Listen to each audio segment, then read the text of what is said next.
16-я гадзіна ў Менску на Белсасе кароткае выданне навінаў. З вами Ярослаў Сцешык.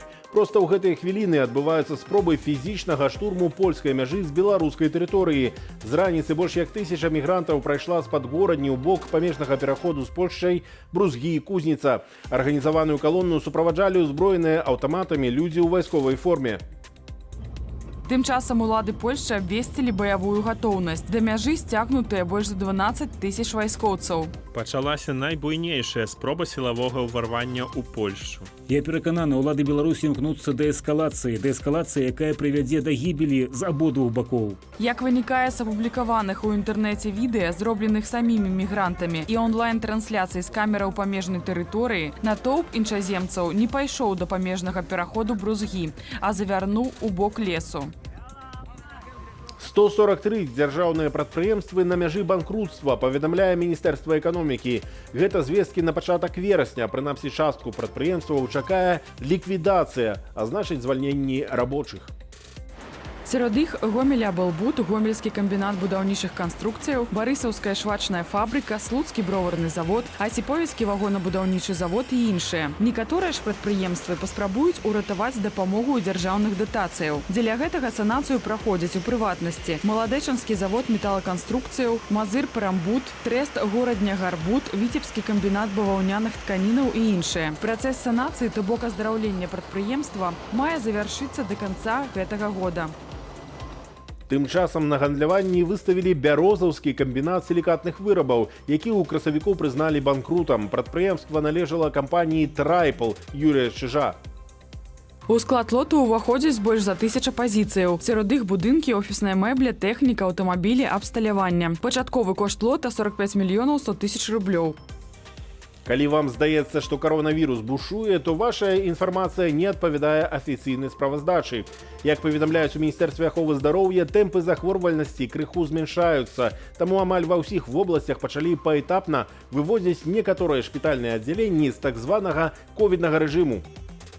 У міністэрстве таксама нагадалі, што адзіны дзейсны сродак папярэджання хваробы і яе цяжкага працякання – гэта вакцынацыя. Неўзабаве ў краіне зноў з'явіцца выбар вакцынаў. У Беларусь прывязуць вялікую партыю кітайскай прышчэпкі ад ковіду. Авіярэйс, які мае даставіць 2 600 000 дозаў вакцыны і 1 мільён шпрыцаў, вылеціць з Пекіна ў Менск заўтра. Гэта 4-я пастаўка кітайскай вакцыны ў Беларусь. Апошнім часам у Беларусі назіраўся недахоп вакцыны ВРЦЛ. Ёй прышчэплялі перадусім цяжарных жанчын.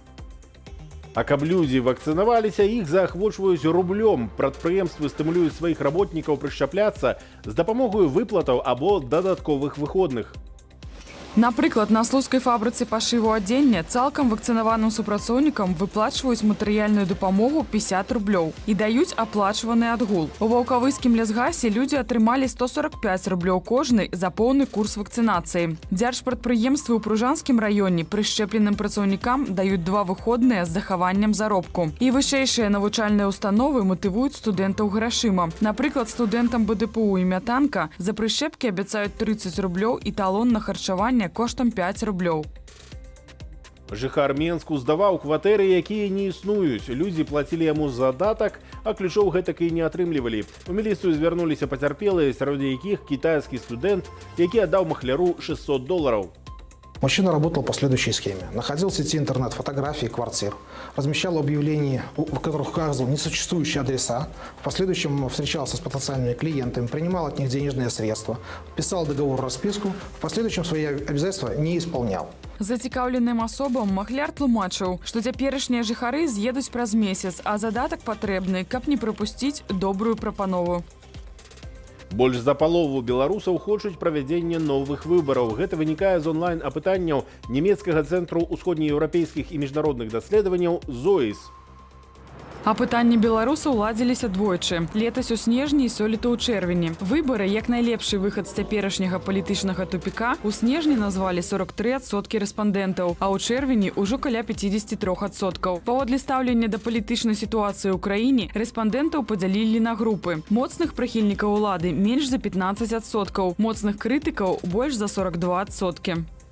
Як будуць развівацца падзеі, мы распавядзем праз гадзіну. Заставайцеся з Белсатам.